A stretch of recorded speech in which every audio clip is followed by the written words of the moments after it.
Hola, continuamos con nuestras clases del tema trabajo y energía.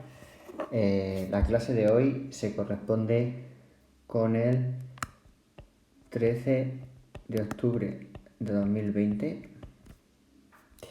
Y una vez que hemos visto la teoría, pues vamos a pasar a trabajar esa teoría aplicada en problemas.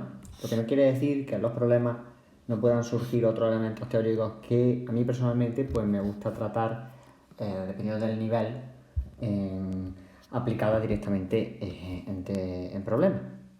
Pues bien, vamos a empezar con un problema muy interesante. Tenemos aquí el título, el enunciado. Nos dice lo siguiente: una esfera de 0,20 kilogramos de masa, voy a ir anotando aquí la masa, 0,20 kilogramos, se desplaza en la dirección del eje X y al pasar por la posición X igual a 0 metros, que nosotros vamos a poner aquí y nos da una representación gráfica, lleva una velocidad de 2 metros por segundo. Entonces, la velocidad es igual a 2 metros por segundo en X igual a 0 metros. Y comienza a actuar sobre ella en esa posición una fuerza variable según se indica en la gráfica. Como vemos, tenemos una fuerza variable que depende de la posición del objeto. Cuando el objeto está a 2 metros del origen del sistema de referencia, pues la fuerza tiene 2 newtons. Cuando está a 4, 4 newtons. Cuando está en 6, continúa en 4. Y así sucesivamente hasta 8 metros, donde la fuerza se anula. Vemos que es una fuerza variable y aquí es donde se presenta la diferencia con respecto a lo que hemos estado tratando durante el tema y a los 2 o 3 ejercicios que hemos hecho. Nos encontramos con una fuerza variable. Entonces, el trabajo igual a la fuerza por el desplazamiento, esto no es válido. ¿De acuerdo? Esta situación es la general, digamos, que la fuerza varíe. En este caso, el objeto se está desplazando en una línea recta, suponemos, a una distancia del origen. Pues bien, tenemos que calcular el trabajo realizado por la fuerza, la energía cinética de la esfera, del cuerpo, en la posición x igual a 8 metros, su velocidad en esa posición, en x igual a 8 metros, y la variación de energía potencial entre las posiciones x igual a 0 y x igual a 8 metros. Pues bien, nuestro primer problema es que nuestra fórmula que hemos definido para el trabajo no es válida. Como recordatorio,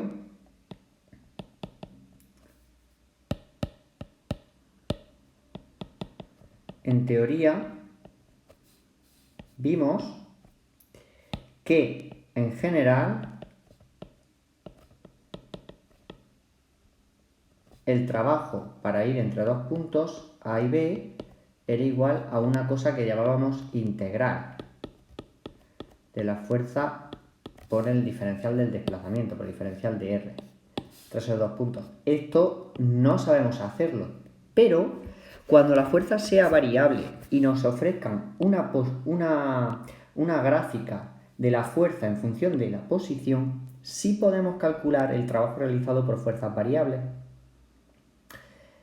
Porque, esto es importante,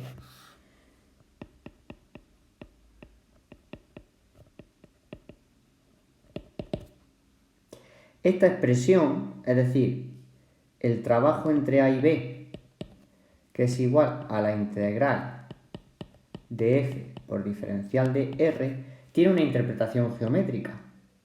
Y es que si representamos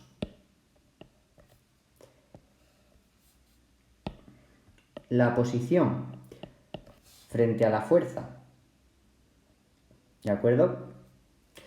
La F depende de la posición, entonces esta representación gráfica, digamos,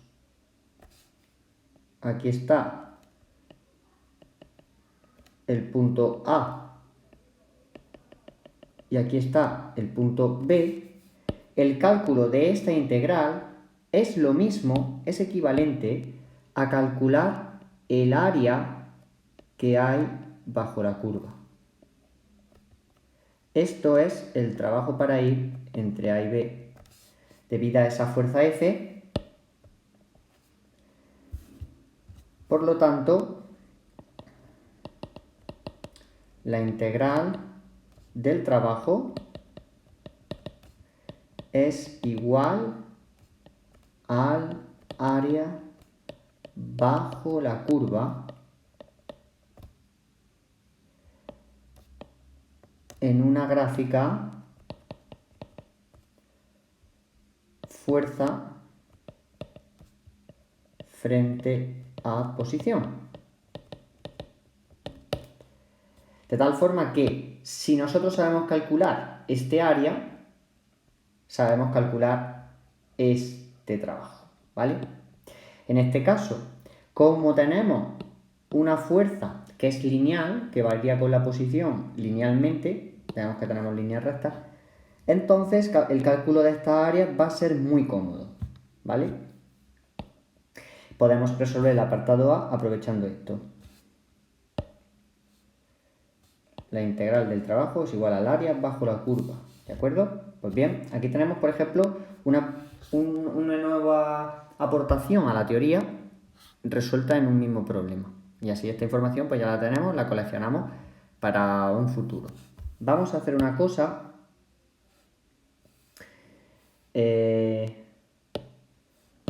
Vamos a copiar esta página y la vamos a pegar. Y lo que vamos a hacer va a ser borrar todo esto y trabajar directamente ya, una vez que conozcamos esta información, pero con nuestro enunciado aquí que lo podamos ver. Y tenemos aquí la diapositiva si tenemos que regresar. Pues bien, vamos a ver. Aquí tenemos que calcular el trabajo para ir de 0 a 8. Nosotros vamos a poner aquí que este va a ser el punto A. Bueno, vamos a hacerlo con los números que quizás quede mejor. De 0 a 8 metros va a ser igual al trabajo para ir de 0 a 4 más el trabajo para ir de 4 a 6 más el trabajo para ir de 6 a 8. ¿De acuerdo? Que el trabajo total es la suma de los trabajos parciales. Y entonces podemos aquí delimitar como tres áreas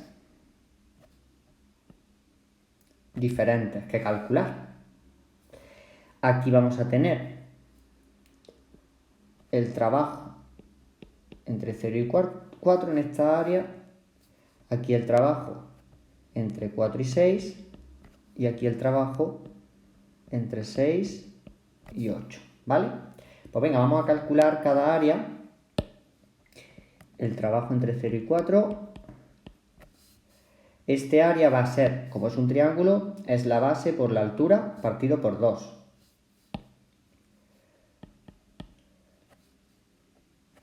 A esto le vamos a llamar área 1, a esto área 2 y a esto área 3. Va a ser base por altura partido por 2, porque es un triángulo. Entonces, el área 1 va a ser la base, que son 4 metros por una altura de 4 metros partido por 2. 8 sería el área, por lo tanto, el trabajo para ir de 0 hasta 4 debido a esta fuerza F es de 8 julios. Vamos a ver el trabajo de 4 a 6, eso corresponde al área 2, y esto es un rectángulo, por lo tanto el área es base por altura. El área 2 va a ser 2, esto es de un tamaño 2 por 0 hasta 4, 4. 2 por 4, de nuevo es 8. Entonces el trabajo para ir entre 4 y 6 va a ser igual a 8 julios. Y el trabajo para ir de 6 metros hasta 8 metros, el que realiza esa fuerza es el área 3. Tenemos un triángulo, base por altura partido por 2. Y tenemos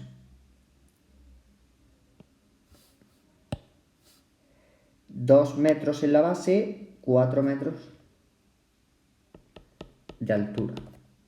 2 por 4 partido por 2, que es igual a 4. Entonces el trabajo para ir de 6 a 8 es igual a 4 julios. Finalmente, el trabajo entre 0 y 8, que sería el trabajo realizado por toda la fuerza, va a ser igual a 8 más 8 más 4, que es igual a 20 julios. Así vemos una forma de calcular un trabajo realizado por una fuerza variable de una forma sencilla. Evidentemente, en casos generales, como el que vemos aquí en la diapositiva, si la fuerza es variable punto a punto, tenemos esta representación, es imposible determinar el área bajo la curva. Este área es imposible porque todo esto no nos da un polígono regular. Sin embargo, en este caso es tan sencillo que se puede hacer. Bien, vamos a ver el apartado B, la energía cinética de la esfera en la posición igual a 8 metros. Muy bien. Aquí es interesante, ya que pasamos a un enfoque puramente energético, fijarnos a ver qué teorema sobre la energía podemos aplicar. Como el objeto se desplaza en una línea recta, podemos suponer un origen de potenciales, digamos, justo en el suelo.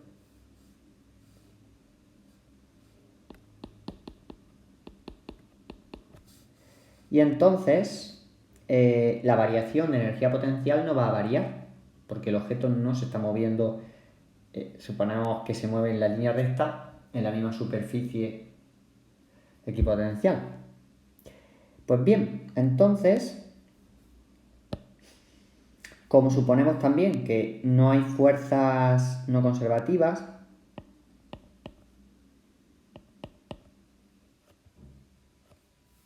o más fácil aún, si suponemos que la fuerza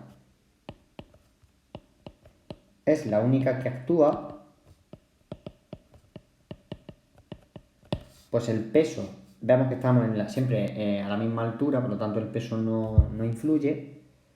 Entonces, el trabajo que realice la fuerza F, que es nuestra fuerza, va a ser igual a la variación de la energía cinética por el teorema de las fuerzas vivas. Y además tenemos ya ese trabajo calculado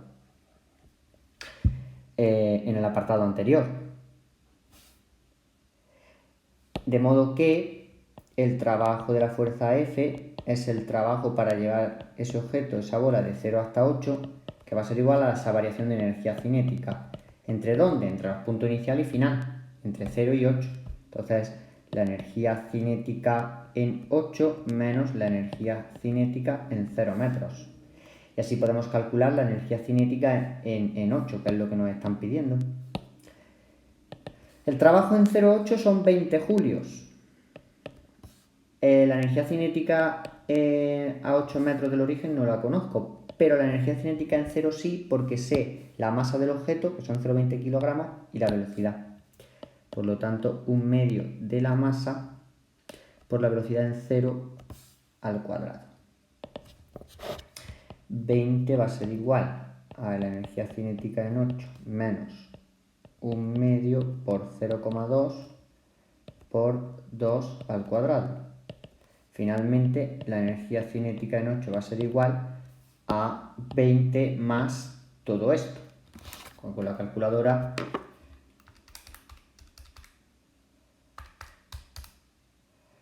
da 20,4 julios.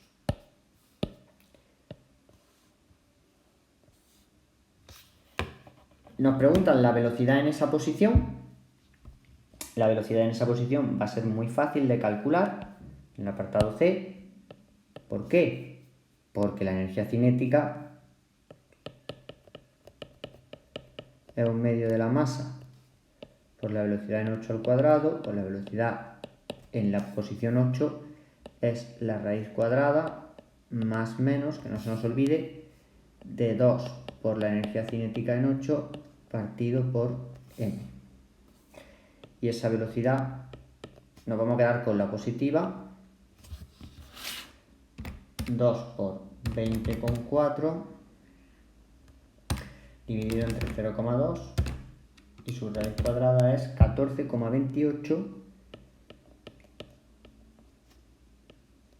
metros por segundo.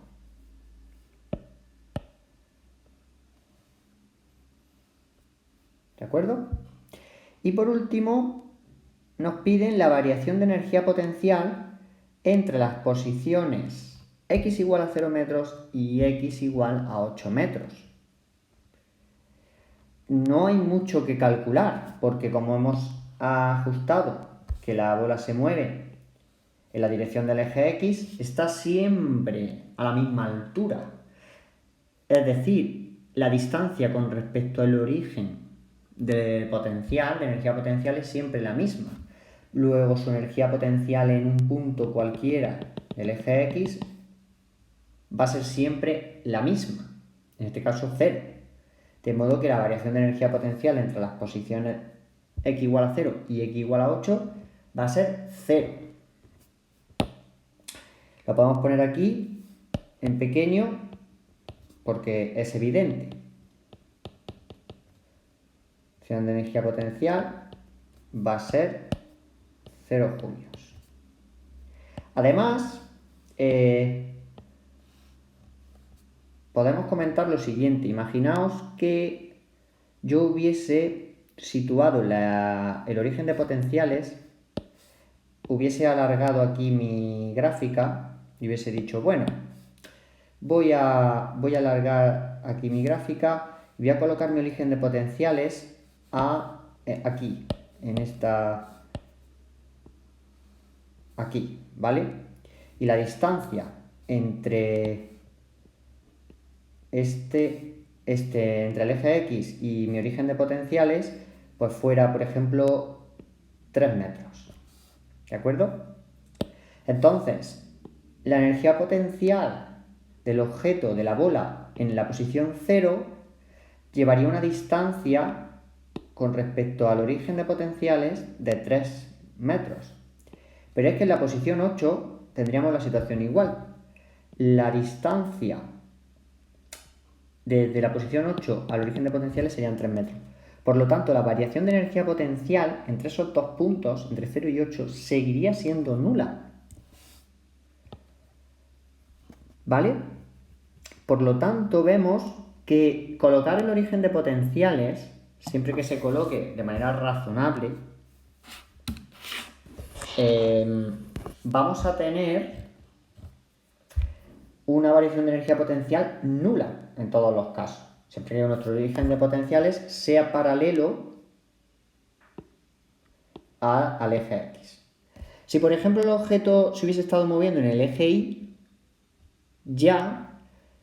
y entendemos que el eje Y es en una dirección vertical, ¿no? Alejándose del suelo, entonces ya la diferencia, la variación de potencial ya no sería 0, ¿vale? Bien.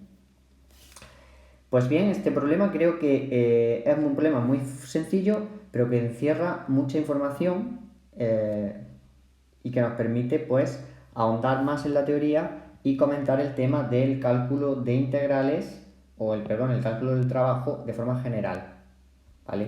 Como interpretación de área bajo la curva. Vamos a hacer ahora otro ejercicio. En este ejercicio tenemos el siguiente. Un muelle se alarga 5 centímetros al colgar de su extremo un peso de 5,0 por 10 elevado a 2 gramos. Suponemos que para colgar del extremo de un muelle un peso y que el muelle se alargue, pues suponemos que el muelle está colgando del techo. Sería lo más lógico. Suponemos así. Y hay un alargamiento. El alargamiento a veces se pone como X o se pone como delta X, depende. Si la delta X es la variación o el incremento desde el tamaño original del muelle al tamaño final. Nosotros podemos poner un alargamiento, supongamos el alargamiento 5 centímetros, así, o lo que es lo mismo, 0,05 metros. La masa es 5 por 10 elevado a 2 gramos, o lo que es lo mismo,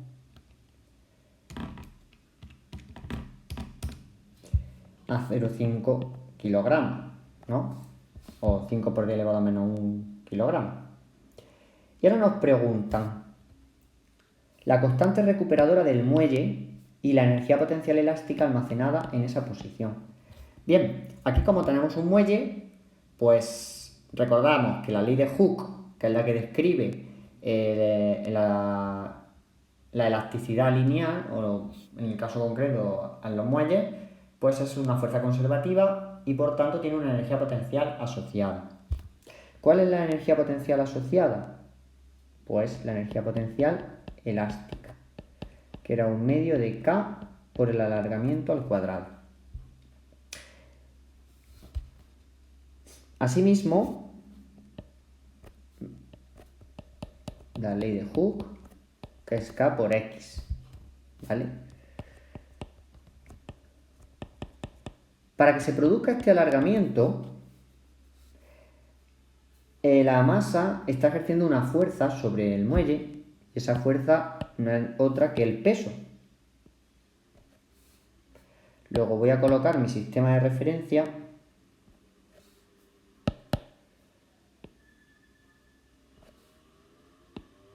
Voy a poner esta posición y voy a colocar la fuerza peso sobre mi sistema de referencia.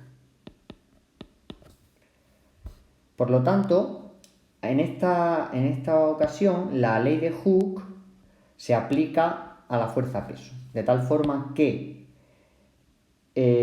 suponemos que una vez que el peso a la masa ha alargado el muelle, el sistema está totalmente en equilibrio. Es decir, no hay movimiento.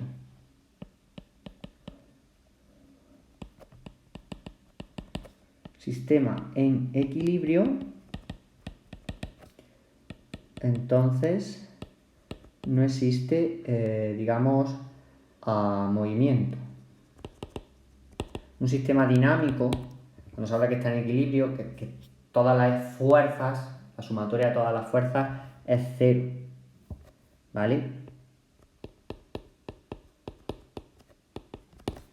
Por lo tanto, si aquí está actuando la fuerza peso, debe haber otra fuerza que de alguna forma se contrarreste con el peso para que haya una anulación de fuerza. Y esto es una interpretación física del sistema muelle con una masa que hay que tener siempre en cuenta. Y es que el muelle tiende a recuperar o quiere recuperar su longitud natural.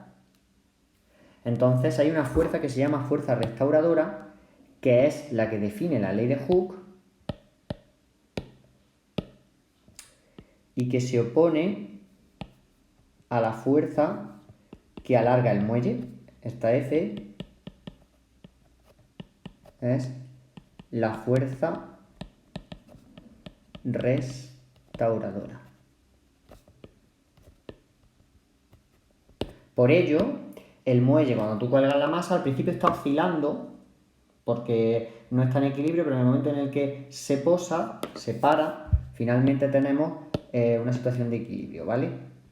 Entonces, ese equilibrio de fuerzas, la fuerza restauradora es igual a la fuerza peso Y entonces podemos decir que la fuerza peso tiene que ser igual a K por X por la ley de Hooke. Entonces, de aquí ya podemos sacar la constante recuperadora. El peso es m por g igual a K por X. K es igual a mg partido por X. En este caso, 0,5 por 9,8 dividido por 0,05, que son el alargamiento, los metros de alargamiento. Estos son 98 newton partido por metro. ¿Vale? Así que se calcula la constante restauradora del muelle, o recuperadora, cuando tenemos un sistema dinámico. Hablamos de fuerzas, ¿vale? Si tuviéramos información energética suficiente, pues podríamos calcularla con la energía cinética, potencial. Bien, en el apartado B nos preguntan por la energía potencial elástica almacenada en esa posición. Es decir, cuando el objeto está tirando del muelle y ya están en equilibrio, es evidente que si yo eliminara la masa, si yo quitara la masa, entonces el muelle automáticamente tendría que recuperar su posición inicial, ¿no? Su longitud inicial. Tiende a recuperarla, porque la fuerza restauradora se aparece en el momento que aparece una fuerza que intenta alargar el muelle o que alarga el muelle. Esa fuerza restauradora le proporciona una capacidad al muelle para realizar trabajo y, por tanto, recuperar la posición inicial. De forma que ese trabajo que realiza la fuerza restauradora o que puede realizar la fuerza restauradora, como la fuerza restauradora viene dada por la ley de Hooke, una fuerza conservativa, va a ser igual a menos la variación de la energía potencial. Por eso nos dice el enunciado que la energía potencial elástica almacenada en esa posición, que calculamos esa energía potencial. Pues bien, es muy sencillo en este caso, porque el sistema está en equilibrio y tenemos un alargamiento definido. De manera que simplemente sustituimos 0,5 en un medio por 98, que vale la constante recuperadora, y por 0,05 al cuadrado. Y salen 0,112,25 julios, ¿vale? Esta sería la energía potencial elástica almacenada en el muelle. ¿Dónde se coloca el origen de potenciales en el caso de la potencial elástica? Pues bien, normalmente se considera que cuando el muelle está ocupando, el muelle tiene una longitud, su longitud natural, pues ahí la energía potencial elástica es nula. Suponemos energía potencial elástica igual a 0 julios cuando la longitud del muelle es su longitud natural. Ni está alargado ni está comprimido. ¿Por qué? Porque en esa situación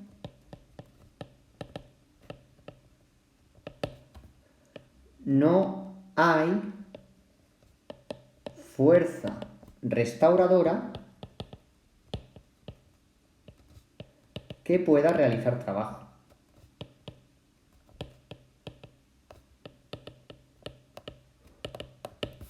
¿De acuerdo? Si hay fuerza restauradora, entonces ahí se puede realizar trabajo, por lo tanto tiene que haber energía potencial. De ahí que se coloque el origen de potenciales en esta situación. ¿Vale? Pues bien, un ejercicio muy sencillo, pero que también esconde un trasfondo teórico importante para comprender mejor la ley de Hooke aplicada a los muelles y la idea de el sentido físico de la energía potencial, que es esa capacidad para realizar trabajo de la fuerza conservativa. Pues bien, vamos a ver otro ejercicio que también esconde un interés teórico importante, y es el siguiente. El cable de una polea eléctrica aplica una fuerza vertical hacia arriba de 3,0 por 10 elevado a 2 newton sobre un fardo de 20 kilogramos de masa. inicialmente en reposo para elevarlo a una altura de 15 metros, como puedes ver en la imagen. Nos piden determinar el trabajo realizado por la fuerza aplicada, el trabajo realizado por el peso, la energía cinética que adquiere el fardo y su velocidad cuando se encuentra a 15 metros de altura. Bien, lo primero que voy a hacer es un esquema.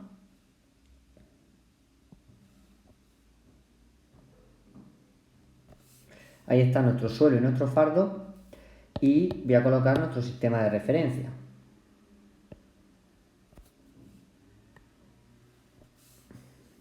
Recordad que aunque coloco el fardo con un volumen, en realidad es un punto material que está justamente en el suelo. Muy bien. Y voy a suponer que aquí son 15 metros y por tanto mi fardo va a ascender hasta esa altura, ¿no? Hasta esa altura a la que quiera ascender el fardo, que la fuerza es aplicada por una polea eléctrica. Bien, es un fardo de 20 kilos, por lo tanto hay una fuerza peso. Si ahora buscamos las fuerzas que actúan, aquí estaría la fuerza peso hacia abajo y mientras está sujeto en el suelo habría una fuerza normal. Suponemos que analizamos el fardo justamente en el momento en el que empieza a aplicarse la fuerza de la polea eléctrica sobre el fardo, entonces la fuerza normal de contacto con el suelo desaparece, entonces no la vamos a tener en cuenta. Y vamos a situar la fuerza de la polea, que evidentemente si queremos levantar un objeto del suelo, pues tiene que ir en esta dirección y sentido. Esa sería la fuerza. Masa 20 kilogramos y la fuerza F es 3 por 10 elevado a 12 J newtons.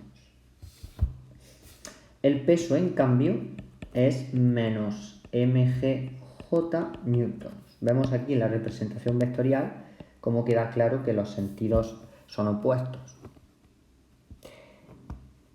Nos piden calcular el trabajo realizado por la fuerza aplicada. En este caso, F es constante y nos desplazamos en una línea recta, por lo tanto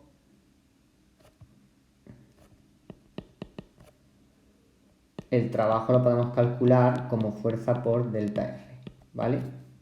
En este caso no tenemos problema en ese sentido. En este caso delta R también es constante, que son 15 metros. Luego, fácil en ese sentido. La pregunta es, ¿cómo lo calculamos? Pues bien, vamos a resolverlo.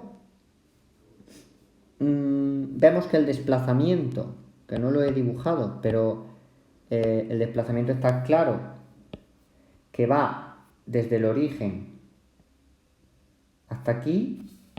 No lo pongo sobre el eje Y para no tapar la fuerza F, pero iría en esa, bien situado estaría ahí estaría el desplazamiento, por lo tanto el ángulo que forman es 0 y el trabajo de la fuerza F va a ser igual a F por delta R por el coseno de 0 grados, con lo que es lo mismo, 3 por 10 elevado a 12 por 15, que va a ser igual a 4,5 por 10 elevado a 13 julios. Vale, ya tendríamos así el trabajo de la fuerza F. Muy fácil. Bien, vamos a ver el apartado B, que es el trabajo realizado, pero en este caso por el peso. Pues bien, en este caso el peso y el desplazamiento, como vemos, tienen igual dirección pero sentido opuestos, por lo tanto forman un ángulo de 180 grados. Entonces, perdón que he puesto otra vez F, el trabajo del peso va a ser igual al peso por delta R y esto va a ser módulo de P, que es masa por gravedad, por el módulo de delta R, que son 15 metros, por coseno de 180 grados. En este caso, el fardo son 20 kilos por 9,8 por 15, salen menos 2.940 julios. Recalco que el coseno de 180 es negativo y por lo tanto es menos 1, perdón, entonces negativo, de ahí el signo menos. Así tenemos el trabajo del peso. Si analizamos físicamente el sistema, vemos que la fuerza F realiza un trabajo a favor del movimiento, por lo tanto positivo. El trabajo del peso realiza un trabajo negativo porque va en oposición al desplazamiento. En este sentido, vemos que la física va acorde con las matemáticas, como siempre. Muy bien. Y ahora viene la pregunta, desde mi punto de vista, más interesante del ejercicio. Y es la siguiente. Nos preguntan la energía cinética que adquiere el fardo. Pues bien, aquí tenemos un sistema en el que tenemos una fuerza que es constante, una masa, evidentemente, en la que actúa un peso, y esa masa se desplaza. Aquí la masa en principio está en reposo, por lo tanto suponemos que no está actuando ninguna fuerza neta, digamos, distinta de cero, y estamos hablando de un sistema de referencia inercial y demás, no entramos en temas de, pues ya está moviéndose también con MRU y demás, pero bueno, suponemos en reposo y tal con respecto a nosotros como observadores. Y ahora viene la cosa, que viene una polea eléctrica que de repente aplica una fuerza sobre el sistema. Si nuestro sistema es el fardo está, digamos, en reposo, por lo tanto, en ese momento, mientras está en reposo, la energía del fardo se mantiene constante. Pero en el momento en el que algo externo, en este caso la polea, aplica una fuerza sobre el fardo, está interactuando con él, entonces hay una transformación energética. Recordad que la energía no deja de ser una cantidad matemática, un valor numérico que nos determina las transformaciones, que nos explica los cambios que tienen lugar en un sistema. Al actuar una cosa externa sobre un sistema, sobre el sistema del fardo, hay una transformación energética, el fardo va a ganar energía y se va a elevar hasta los 15 metros de altura. ¿Vale? Mientras está en reposo, el sistema fardo tenemos la sumatoria de todas las fuerzas, evidentemente, es igual a 0 y la variación de energía mecánica es igual a 0 julios. ¿Por qué? Porque no actúan fuerzas sobre el sistema. El sistema no está actuando nada sobre el sistema.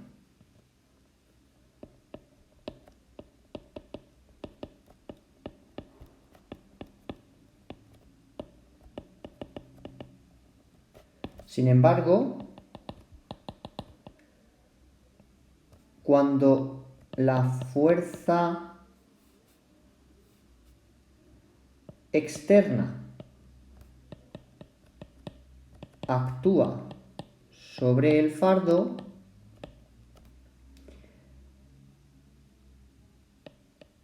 hay una transferencia de energía al fardo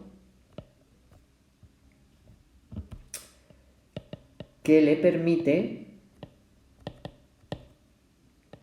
ascender a 15 metros de altura. pensándolo desde el punto de vista de la energía potencial gravitatoria, mientras el fardo está en el suelo, en reposo, su energía potencial, si nosotros colocamos nuestro origen de potenciales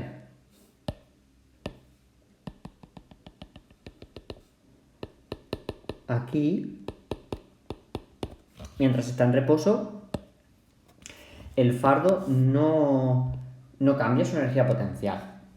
La fuerza peso no puede realizar ningún trabajo sobre el fardo porque ya está en el suelo, no puede atravesar el suelo. En el momento en el que el fardo recibe una fuerza externa que se aplica sobre él, entonces una transferencia de energía, gana energía y asciende hasta los 15 metros. En el momento en el que el fardo está a los 15 metros de altura, ya hay una distancia de 15 metros con respecto al origen de potenciales, por lo tanto el fardo gana energía potencial. ¿De dónde ha obtenido el fardo esa energía? Porque evidentemente la energía ni se crea ni se destruye. Ha tenido que venir de fuera y es la polea eléctrica la que le transfiere esa energía y le hace ganar energía potencial gravitatoria.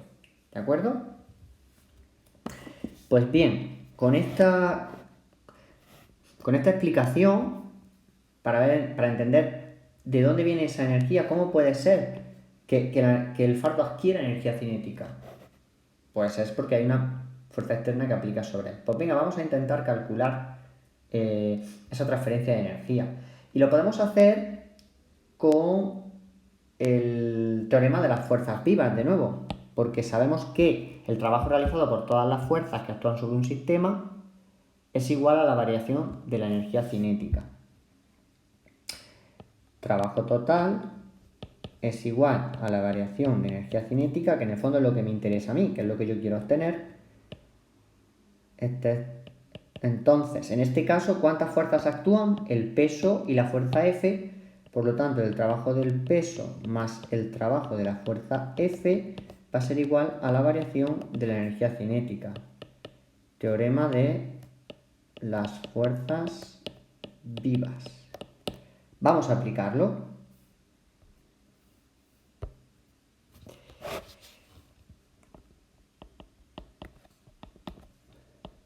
Trabajo de P más trabajo de F es igual a la variación de la energía cinética.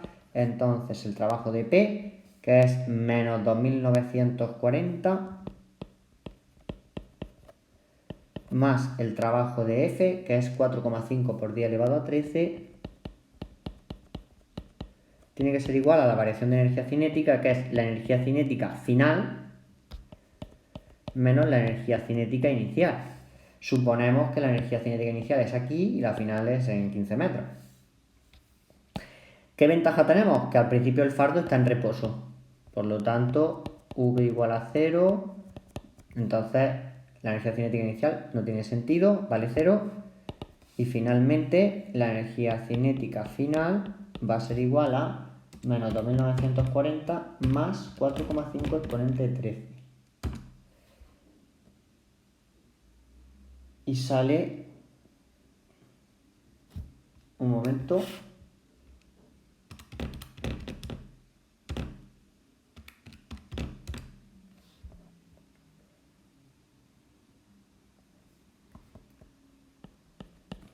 (4,5 por 10 elevado a 13.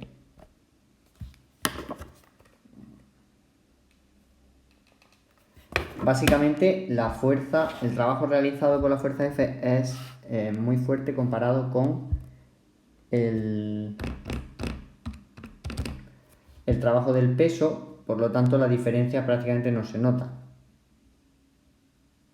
Que me he equivocado yo aquí en la fuerza, me he dado cuenta ahora mismo porque, claro, es una diferencia bestial. Y es que yo me he equivocado aquí y he puesto 3 por 10 elevado a 12. Y es 3 por 10 elevado a 2, son 300 newton.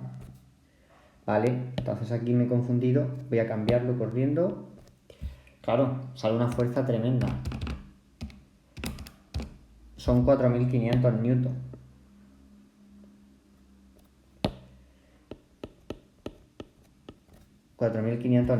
Vale. Entonces aquí, ahora ya esto ya sí tiene más sentido. Estaba pensando únicamente en las transferencias de energía y no he prestado mucha atención a los resultados. Cuando hacemos esta operación, ahora ya sí, sale algo con más lógica, 1560 julios. Muy bien. Esta sería la energía cinética final.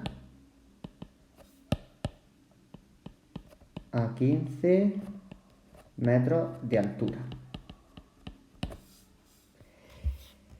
Y además, el último apartado nos pregunta su velocidad cuando se encuentra a 15 metros de altura. Pues bien, muy fácil ya este apartado porque, como suponemos que no hay otra fuerza que frene y tal, suponemos que podría seguir ascendiendo y demás. Por lo tanto, esta es su energía cinética a 15 metros de altura, pues de ahí calculo su velocidad tal cual. Cinética es igual a 1/2 de la masa por la velocidad al cuadrado. Entonces, a 15 metros de altura, que es su posición final, puedo calcularla. VF va a ser igual a más o menos la raíz cuadrada de 2 por la energía cinética final partido por m, y nos quedamos con el positivo, 1560 dividido entre 20 kilogramos, raíz cuadrada 12,49 metros por segundo. Y aquí tenemos ya esa velocidad. Pues bien, recapitulando, si un sistema está aislado, recordamos de la teoría, nada puede interactuar desde el medio del exterior sobre él. Entonces, podemos recapitular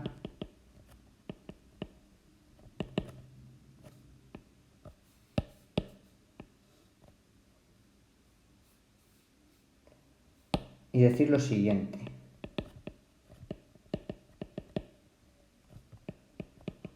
Está aislado, si el sistema está aislado, nada puede actuar desde fuera. Por lo tanto, la variación de energía mecánica tiene que ser igual a 0, por narices, ¿vale? Porque no hay nada fuera que pueda interactuar. Y el sistema tampoco puede ceder energía al medio, ¿vale? No puede haber una transferencia, la transferencia está prohibida. Por lo tanto, por narices, la energía del sistema se tiene que mantener constante. Ahora bien, si sobre un sistema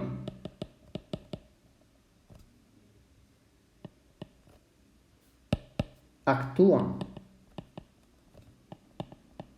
fuerzas externas, es decir, fuerzas que están fuera del sistema, entonces esa variación de energía ya va a ser distinta de 0. ¿Por qué? Porque ya hay fuerzas que están actuando desde fuera que modifican la energía del sistema.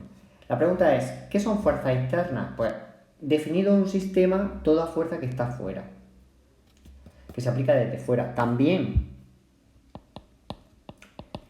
si el sistema realiza trabajo o ejerce fuerzas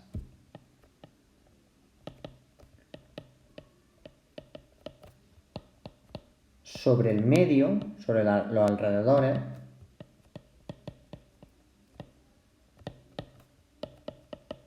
entonces su variación de energía mecánica también tiene que ser distinta de 0.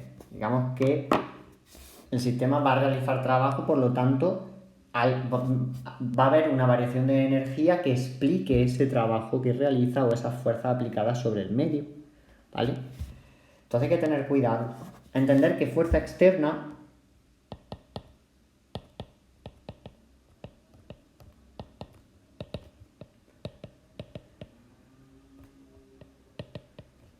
que no pertenece al sistema.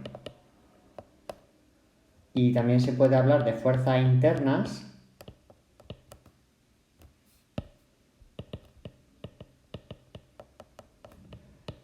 aquella que pertenece al sistema. La cosa es que una misma fuerza puede ser a la vez externa o interna. Todo dependerá del sistema definido. Si yo hubiese pensado en el sistema fardo con polea, todo conjunto, entonces la fuerza F no es una fuerza externa, sería una fuerza interna.